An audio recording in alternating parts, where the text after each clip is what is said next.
question is, with nearly 30 years of, it's a terrible thing. People need their social security. Let him get his question out, please. So, therefore, an additional report in 2021 found that 24,000 recipients received nearly $300 million, and they were already deceased. So, which is a terrible thing. So my question... Outrage is spreading across the country tonight because a bombshell warning has just dropped. Millions of Social Security payments may be in jeopardy, and the mainstream media, they're barely talking about it. In fact, for retirees, disabled Americans, families who rely on these checks to put food on the table, this is not a drill. This is a real threat coming from inside the system. To reiterate, because we are running out of time, quick questions, quick answers from you guys, if we can. Hello. So a report by the Social Security Administration Inspector General's office last August found that over $72 billion between fiscal years 2015 and 2022 had been issued in money that was not supposed to go out to Social Security Administration. The report also stated that there were dozens of suggestions, but none were implemented. An additional report in 2021 found that 24,000 recipients received nearly $300 million, and they were already deceased. So, which is a terrible thing. So my question is, with nearly 30 years of, it's a terrible thing. People need their social security. Let him get his question out, please. So, therefore, with nearly 30 years of collective public service, why have none of you ever looked at waste, fraud, and abuse or policies that would ensure Social Security benefits get to actual living people who need it most? I think Former Social Security Commissioner said that the entire operation could break down within 90 days. And while some are already rushing to point the fingers at Trump and Elon Musk and DOGE, also known as the Department of Government Efficiency, here's the truth. The real issue isn't who's trying to fix the system. It's the deeply rooted bureaucratic mess that they're trying to clean up here. And now that effort's being blocked in federal court, halting all sorts of investigations and into waste, fraud, and abuse inside the SSA.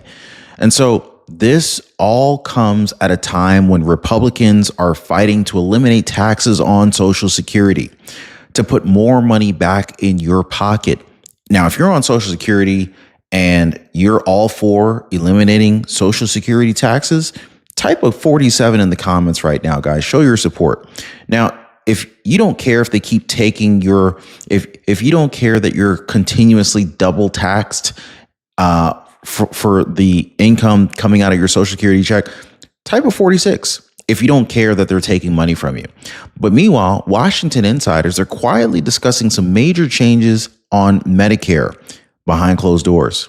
Now, in today's video, we need to talk about a few things, including everything that they don't want you to know, why a former Biden-era official's warning of chaos, what the DOGE crackdown is actually targeting, and who is actually standing in the way, and what's really packed into this massive new tax bill that could directly affect your Social Security checks, your health care, your wallet.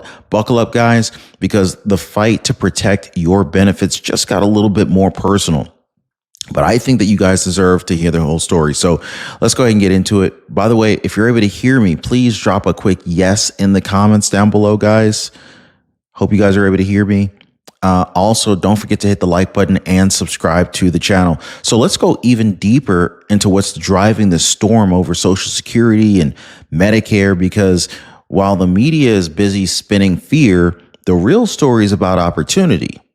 And it starts with something that many of you already benefited from: Trump's 2017 tax cuts. And so, yes, the ones that the media never wanted to admit actually worked. Lawmakers rushing to extend the 2017 Tax Cuts and Jobs Act before it expires at the end of the year. A new study finding how much money President Trump's signature tax bill has really saved Americans. Filers earning between $50,000 to $75,000 saved more than $4,500. Those who made up to $100,000 saved nearly $6,000. Those who made up to $200,000 saved nearly $10,000.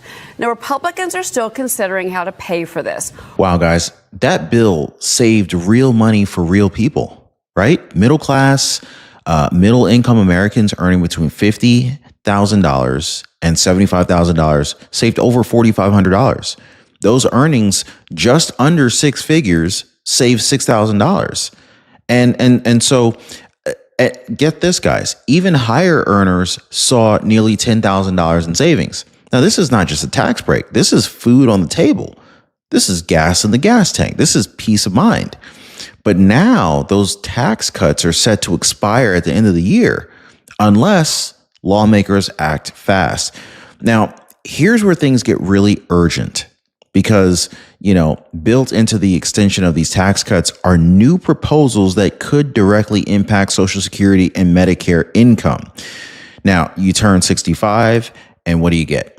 Medicare, a bunch of paperwork, and the thrilling experience of trying to figure out whether your doctor still takes your insurance. Yeah, happy birthday to you, right? Well, luckily, there's Chapter. They're the only group that I've been able to find that actually helps regular people through this mess without making you feel dumb, pressured, or broke.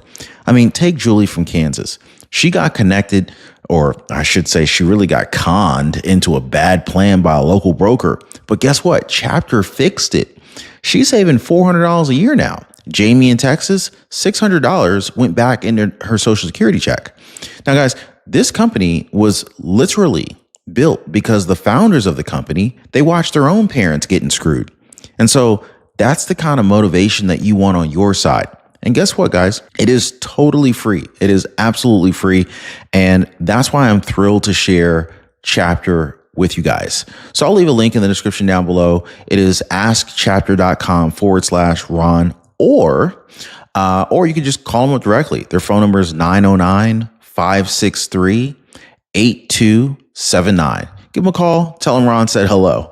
But seriously, guys, totally free.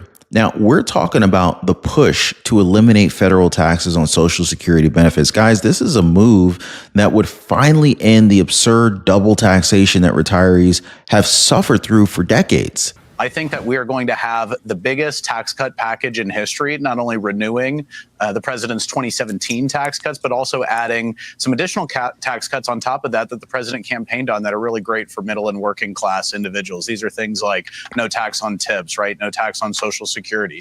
So that's what we're really working towards. We also have wide agreement on securing the border, make sure it's funded for the long term to ensure that the great work we've done so far extends past the next few months. Wow. Okay. Imagine this, guys. You pay into the system for what, 40 years? And right when you finally start collecting Social Security income, the IRS still comes after you. I mean, it's like never ending with those people, right? Anybody, is it just me, or does anyone just not really like the IRS very much, right? You pay your taxes, right? You pay whatever is owed, but you don't really like dealing with them. Like they make you feel uncomfortable. Is it just me? I mean, if you agree, just type a quick yes in the comments. But this is what Trump's team's trying to end right now, guys.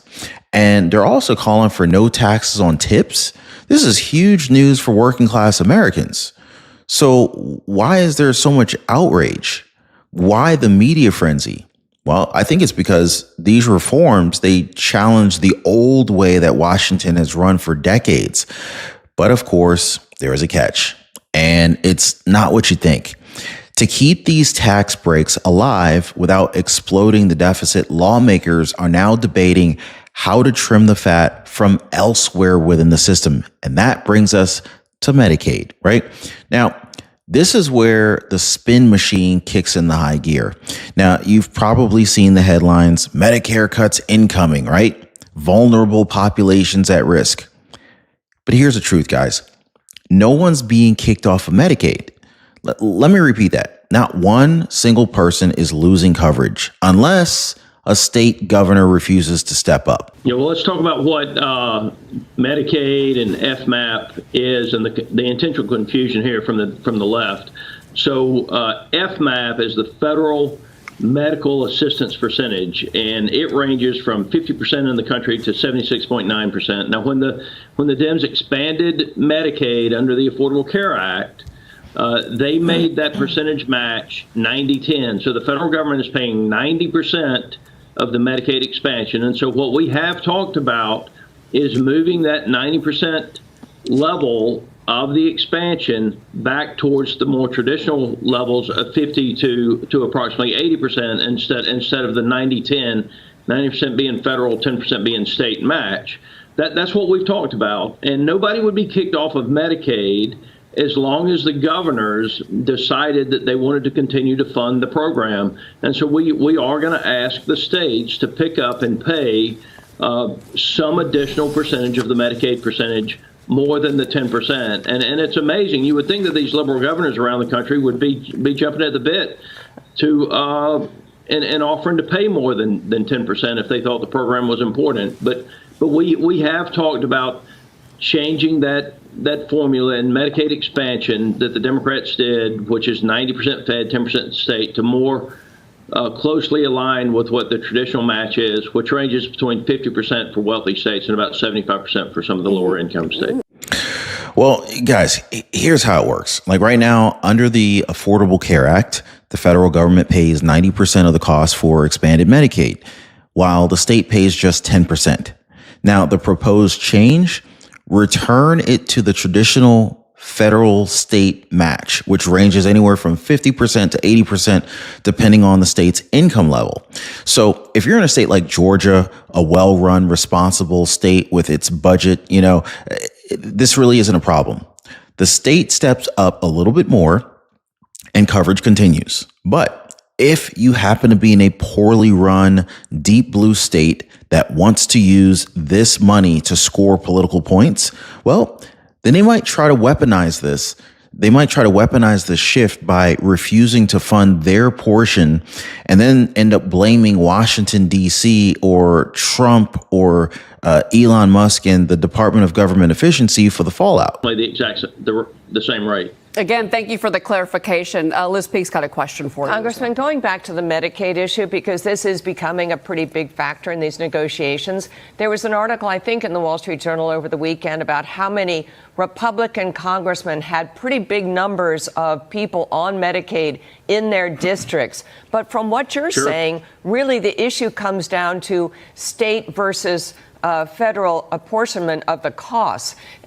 Is that a way of getting around and appeasing those Republican congresspeople who are worried about their constituents? You're saying no one's going to be taken off the rolls. It simply is up to the governors of those states to make these changes. I mean, that seems like a pretty straightforward argument. Yeah, and I think in states like Georgia that are well run with a good governor, I think you would see my governor say, you know what, we will pay a little more to keep our people covered. And I think that where you see a poorly run state with liberals in charge, then they're going to create as much pain as they can. So I don't discount that if you get into a far left governor, that he would intentionally create the pain for people on Medicaid, when all he would have to do would be willing to increase his percentage of the FMAP. So would there be some reductions? That would be up to the governors. It would not be part of the legislation. You see, that's the real danger, guys, right? That's the real danger. It's not about cuts. It's about responsibility. States have always shared the burden of Medicaid, and this simply asks them to return to a more balanced structure.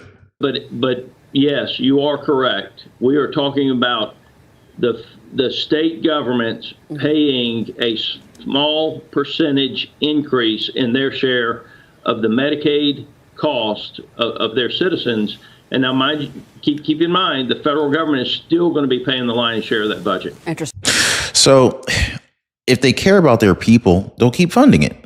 If they don't care about their people, well, then you can decide who's really to blame at that point, right?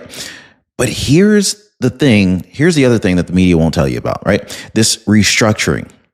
This isn't about Medicaid. It affects the entire healthcare safety net, if you think about it, because if we can make Medicaid more efficient, it opens the door to preserving, even improving Medicare and Social Security long term. if you look at it from a higher level, it's all connected, guys. Don't let them fool you. But, while the public is focused on Medicaid and these tax cuts, there's another battle that's happening. This is a battle that could hit small business owners the hardest.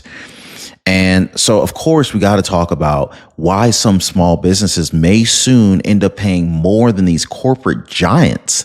And later, President Trump's surprising message about Russia and Ukraine that has everybody talking, guys. So let's keep going. You don't want to miss what's coming up next. So right now, while everybody's talking about tax cuts for individuals and seniors, there's this growing storm that could hit millions of small business owners. And guys, most people don't even know it's coming. To pay for all of Trump's desired tax cuts. Here is what Pennsylvania Congressman Dan Muser told me on the program last week. Watch.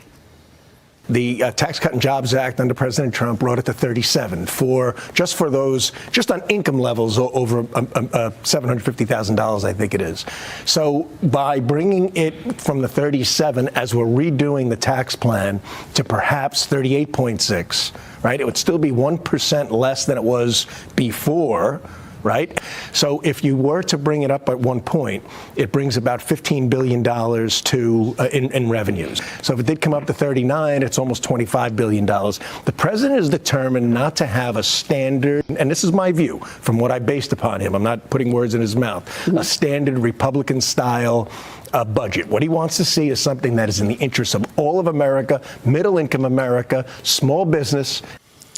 Congressman, is Mr. Muser's idea something that you would support? Because, again, this has been floated from the White House. Well, first of all, most of the people where I live, if they make that kind of money, it is through a Schedule S business, not through a W-2.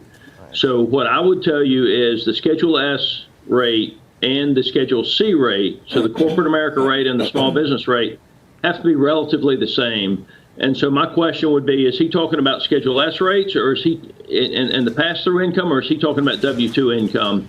If it's W-2 income, then maybe you get there with that. But if it's pass-through income, the pass-through income for small businesses has to be the same as it is for corporate America, in my opinion. And so small business should not pay a higher tax burden than big business does. So that's where my question would come in. Are we talking about W-2 income, or are we talking about pass-through income from Schedule S businesses?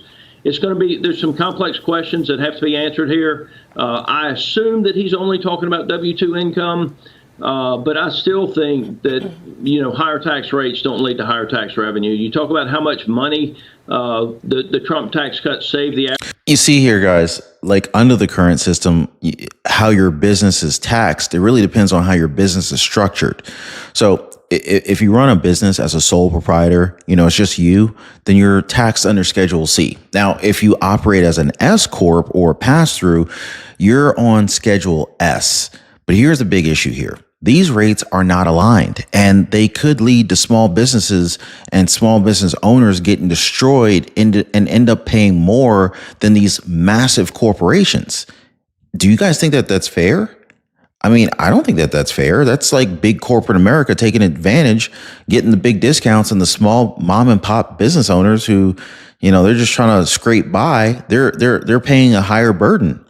Now think about that for a second. You and I, we take all the risks. You work weekends. You build a business from scratch, and the system might still, for whatever reason, reward Wall Street giants with better rates than me and you. That's not just unfair, guys. This is economic sabotage. But I still think that, higher tax rates don't lead to higher tax revenue. You talk about how much money the Trump tax cuts saved the average American household, but it also generated tremendous sums for the federal government. The truth is we've had higher tax revenues than we've ever had in the history of the country. It's just that the Democrats have been on this spending spree, and so now we have a higher deficit than we've ever had other than the COVID era crisis we were dealing with. So higher tax revenues than we've had in the history of the country, but we still have a $2 trillion deficit because of the fiscal irresponsibility of the Democratic Party. I want to bring in Liz Peek into this conversation, but real quick, would you support leaving the corporate tax rate at 21%, or would you be open to it going higher? Because this is the big business. I think the Schedule S and the Schedule C rates have to be the same. So if raising the Schedule C rates 2 points allows me to keep the Schedule S rates in line with Schedule C, then that's a trade I would make. I think that if you have a significant delta between Schedule S rates and Schedule C rates, then you create a tremendous burden on your small business owners who are competing with the Wall Streets of the world. Schedule S and Schedule C need to be approximately the same rate. Again, thank you. Wow. So this is growing push to equalize the tax treatment between W-2 income, Schedule C income, and Schedule S income, so that small businesses don't get punished just because they don't have an army of tax lawyers and offshore write-offs. But let's be clear, guys, this is not about raising taxes on entrepreneurs. What this is about is it's about restoring balance so that the person who's running a lawn care business in Ohio or bakery in Texas doesn't end up getting taxed more heavily than $1 billion hedge fund. And if you think that that's the end of the story, well, just wait a second, guys, because while all of this is unfolding, international tensions are building, and President Trump just made a surprising statement that nobody saw coming. So let's pivot just a little bit here. We need to talk about some of these global affairs because this ties directly into Social Security and the economic stability more than you realize. President Trump just posted on Truth Social that he believes Russia and Ukraine could reach a peace deal this week. He hopes that Russia and Ukraine could reach a peace deal this week. Congressman, because he wrote about this, President Trump posted on Truth Social that he hopes that Russia and Ukraine could reach a peace deal this week. Congressman, because you worked on armed services, I do want to get your reaction to what we're seeing right now and where we are with Russia and Ukraine. Wow. For many Americans, this could mean more than just ending a war. This could bring relief at the gas pump, guys. I'm talking food prices stabilizing, less pressure on our federal budget, the same budget that pays out Social Security, Medicare, and VA benefits. Yeah, well, I hope they can get to a peace deal too. Let me just say this: Russia is the aggressor here. Russia invaded Ukraine. I don't trust Vladimir Putin to do anything that he said he's going to do. If you look at what he said, yes, we have an agreement on the Black Sea and how we're going to handle the Black Sea. And just as soon as all of the restrictions on our economy and banking restrictions are turned back on, then we'll start complying with what we've negotiated in the deal. I don't trust Putin any further than I can throw him. I will tell you that, we should have enforced the sanctions when Biden was president. The Europeans should have stopped European banks from doing business in Russia. There's a lot of blame to go around here, but I do not expect Putin to agree to any peace deal. Wow. But apparently not everyone's convinced. Congressman Austin Scott, who sits on the Armed Services Committee, he warned that Vladimir Putin can't be trusted. I'm pretty strong, but I don't think I can throw Vladimir Putin very far either. Now, he points out how Russia violated past agreements like the Black Sea grain deal. He's not to mention said sanctions enforcement has to be airtight if peace is to hold. Why does all this matter, though, right? Well, because global instability drives inflation, and inflation eats away at the real value of your Social Security check. If we can get some peace, prices drop, economic pressure eases, and seniors benefit. If we don't, then the pressure on entitlement programs like Social Security, as they call them, and Medicare, it only gets worse. So let's try to tie all this together, guys. I hope this is making sense to you guys. You got tax cuts that saved American families thousands of dollars, right?